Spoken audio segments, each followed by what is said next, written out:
कि अगर ए कोई वेक्टर है, अगर ए कोई वेक्टर है या कोई वेक्टर फील्ड है, किसी वेक्टर फील्ड को रिप्रेजेंट करता है, ठीक है, तो ए का जो लाइन इंटीग्रल होगा, ठीक है, तो ए का जो लाइन इंटीग्रल होगा अलोंग द क्लोज्ड कर्व सी, ठीक है, तो ये जो है ये हमारा क्लोज्ड कर्व हो गया सी, और ए का जो लाइन इंटीग्रल है वो हम इसी कर्व के जो है अलोंग कर रहे हैं, ठीक है, तो इसका जो लाइन इंटीग्रल होता है वो ए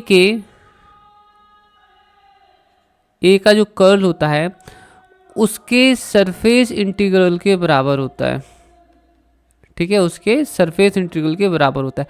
और ये सरफेस कुछ और नहीं है, जब इनफैक्ट यहाँ जो आप अंदर जो ये देख रहे हैं ना, ये जो क्लोज्ड कर्व के अंदर जो सरफेस बन रहा है ये वही सरफेस एस है, ठीक है, ये सरफेस एस वही सरफेस है, ठीक है। तो हमें इस थ्योरम को प्रूफ करना है और हम इस थ्योरम को प्रूफ करने वाले हैं। तो चलिए स्टूडेंट्स देखते हैं कि ये थ्योरम कैसे प्रूफ की जा सकती है, ठीक है, बहुत ईजी है। देखिए स्टूडेंट्स, सबसे पहले आप एक चीज़ जान लीजिए कि जैसे हमारे पास एक क्लोज्ड कर्व है, ठीक है, अब अगर हमने ऐसा कर दिया, इसको दो हिस्सों में बांट दिया, ठीक है, ऐसे, तो पहले एक सिंगल कर्व था, अब यहाँ पर दो कर्व हो गए C1 एंड C2, ठीक है। मान लीजिए हम यहाँ पर जो लूपिंग है वो ऐसे कर रहे हैं, अब यहाँ पर जो लूपिंग है तो देखो एक लूपिंग तो अकॉर्डिंग टू दैट ऐसी होगी, ठीक है, और दूसरी लूपिंग इसमें जो है अकॉर्डिंग टू दैट ऐसी होनी चाहिए। तो इसमें होता है क्या स्टूडेंट्स कि ये जो वाला सेक्शन है ना कैंसिल हो जाता है, ठीक है, ये वाला जो सेक्शन है, क्योंकि एक साइड हम इनमें दोनों बार अपोजिट डायरेक्शन में जा रहे हैं, ठीक है, तो इसको काउंट नहीं करना है। तो C1 प्लस C2 अगर आप देखें तो बेसिकली आपका वो C के ही बराबर है। इसी तरह से अगर हम इस लूप को और भी टुकड़ों में बांट दें, ठीक है, C1 C2 C3 ऐसे करते करते, तो यहाँ पर अगर हम हर एक लूप को राउंड करेंगे, ठीक है, तो C1 plus C2 plus C3 करते करते हमें क्या मिलेगा, C ही मिलेगा, ठीक है। तो हम इस बड़े से लूप को चाहे तो छोटे छोटे लूप्स में, ठीक है, बांट सकते हैं, ठीक है, उससे कोई प्रॉब्लम नहीं है। तो ये जो है अब आपको समझ में आ जाएगा कैसे करना है इसे प्रूफ, तो बहुत ही इजी है।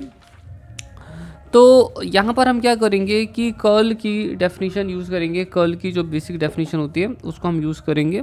चलिए, तो ये हमारा कर्व था, कर्व सी, ठीक है, तो कर्व सी जो है इसको हमने, ठीक है, छोटे छोटे कर्व्स में बांट दिया, ऐसे देखिए, इस कर्व सी को हमने छोटे छोटे कर्व्स में बांट दिया।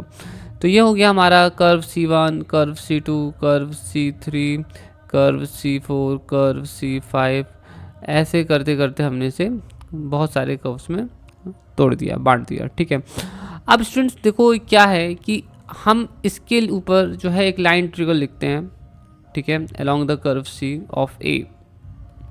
अब स्टूडेंट देखो ऑब्वियस सी बात है कि ये जो कर्व C के अलोंग कर रहे हैं इसको हम इन कर्व C1 C2 के टर्म्स में लिख सकते हैं, ठीक है। तो पहले मैं C1 में ले लेता हूँ, ठीक है, फिर दूसरा मुझे लेना पड़ेगा C2 पर, ठीक है, फिर तीसरा मुझे लेना पड़ेगा C3 पर। आ रहा है समझ में आपको ये ऐसे? तो आप देखोगे कि जब मैं C1 C2 C3 पर जो ये लाइन इंटीग्रल करूँगा तो बेसिकली मुझे यही मिलेगा, है ना। Okay, I hope you understood this, ठीक है।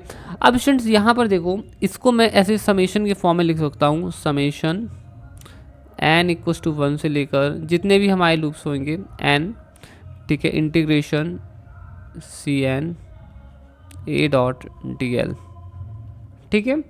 अब स्टूडेंट्स यहाँ देखो, यहाँ पर मैं कर्ल की डेफिनेशन यूज़ करूँगा बाय कर्ल, ठीक है। तो कर्ल की डेफिनेशन है, ठीक है, मैं किसी एक लूप पर लिख रहा हूँ, तो कर्ल क्या होता है, curl of A, curl of A की जो डेफिनेशन है वो होती है लाइन इंटीग्रल, ठीक है, किसी एक लूप पर मैं ले लेता हूँ, ठीक है, see, let's suppose that this Cn, तो इस पर हम ले लेते हैं, ठीक है। तो लाइन इंटीग्रल ऑफ ए, ये इसकी फंडामेंटल डेफिनेशन है कर्ल की, ठीक है, ये आपको पता होना चाहिए। और इसका जितना भी एरिया है DAN वो ले लेते हैं, ठीक है। तो ये जो है इसकी डेफिनीशन होती है, ठीक है। अब इसी को हम चाहें तो ऐसे लिख सकते हैं, we can just write it like this, ठीक है। ये देखो मैंने कैसे लिखा, ऐसे,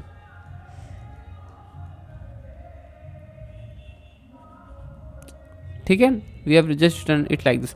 अब स्टूडेंट्स मैं यहाँ पर क्या करूँगा, देखो ये जो है ए डॉट डी एल, इसकी जो वैल्यू है ना वो मैं यहाँ पर प्लग कर दूंगा, ठीक है। I will just plug this value here. तो जब मैं वैल्यू यहाँ पर प्लग करूँगा, मतलब रख दूंगा, तो क्या होगा, ए डॉट डी एल यहाँ पर था, तो ये हो जाएगा समेशन, ठीक है, N tends to infinity, sorry N equals to 1 से लेकर एन तक, ठीक है। और यहाँ आ जाएगा curl A dot D A. अब स्टूडेंट्स आप देखोगे कि हम समेशन जो है ना एरिया के ऊपर कर रहे हैं, ठीक है। तो इस समेशन को आप सरफेस इंटीग्रल से रिप्लेस कर सकते हैं, ठीक है। अब सीधी सी बात है, अगर हम सारे कर्व्स को, ठीक है, आपस में जब लेंगे तो ये सारे कर्व्स जो हैं एरिया एस देंगे।